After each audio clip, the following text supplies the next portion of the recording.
John here from NoJokeNHL. We're here to talk about the Montreal Canadiens Tampa Bay Lightning matchup here, the 2-3 from the Atlantic Division.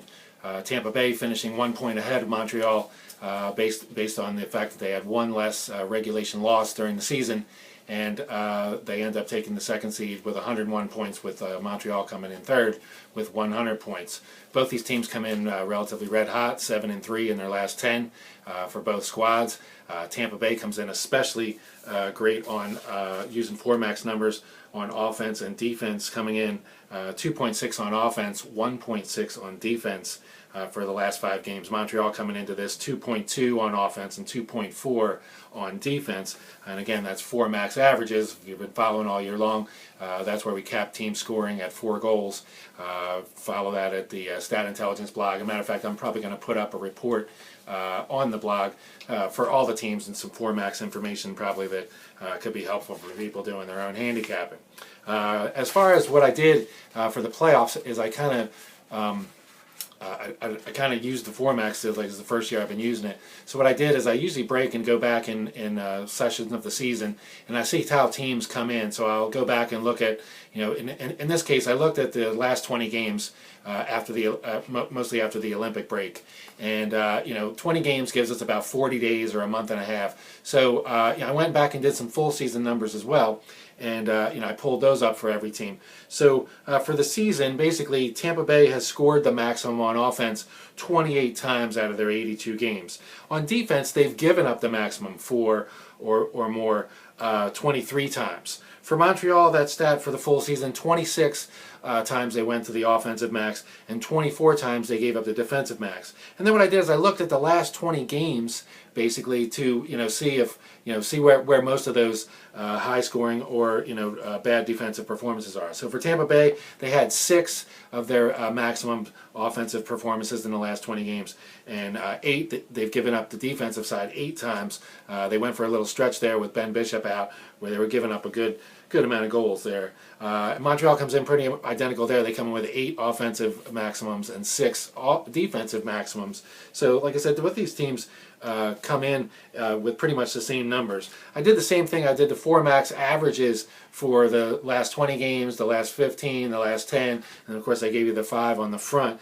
And just to track how it comes in, both these teams got a little stingier on defense as you got into the smaller and smaller sample. So both these teams were up around 2.5, 2 3/4 on the defensive end, and both of them trimmed it down to about 2.1 coming in the last 10 games. And then, like I said, they're both around 2 for the last 5. So this is a pretty evenly matched series. The key here could be the word that Ben Bishop is not 100%, and he probably will play at less than 100% with an injured elbow, which could be bad news for Tampa Bay because he was really outstanding coming up to the Olympic break. So it's really sad to see, for Tampa Bay fans and for such, because he was putting together such a great season, but he has been rather pedestrian for the last quarter of the season. Montreal, on the other hand, comes in pretty hot with Carey Price. Of course, he was the gold medal winning goalie for Canada in the Sochi Olympics, and so he certainly knows what it takes to win something big there. And so coming into this playoff, he should be okay. This series really is a toss-up. The spread is at pick'em, and to be honest with you, I really am not going to get involved. It really is a pick'em series for me. As far as the over-unders going in here, I kind of look for a low-scoring series.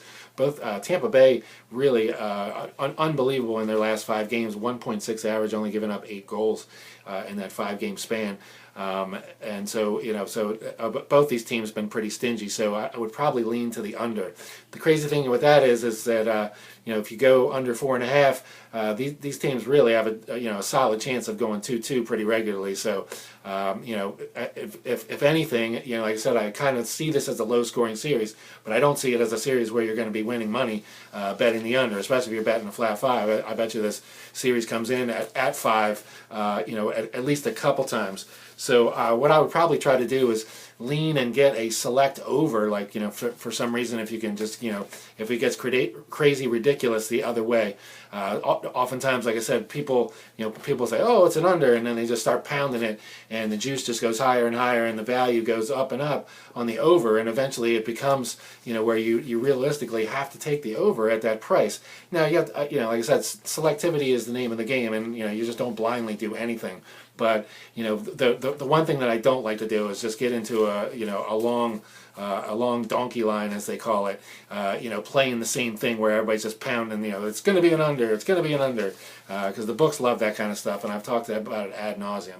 So so as far as the series pick, I really don't have one in this one. Like I said, it's going to be very close. Maybe going to get involved in the totals once I get a feel, see how these teams show up and see how healthy Ben Bishop is too. Because if he's healthy, then by all means these games could be under. But like I said, from what I've seen in the last 40 days, month and a half or so, he has not really held up well. So like I said, he's probably going to play, and he's definitely better than Lindbach, even at less than 100%. But like I said, it's a tall order to knock out these Canadiens, who are relatively hot right now.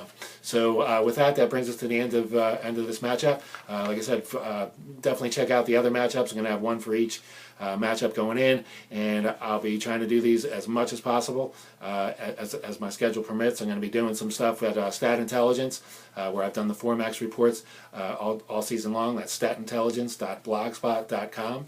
I'll probably have a piece going up tomorrow afternoon sometime, as far as Formax information for all these matchups. Like I said, so you can make some handicapping decisions on your own. Anyway, with that, let's drop the puck, but more importantly, let's make some money.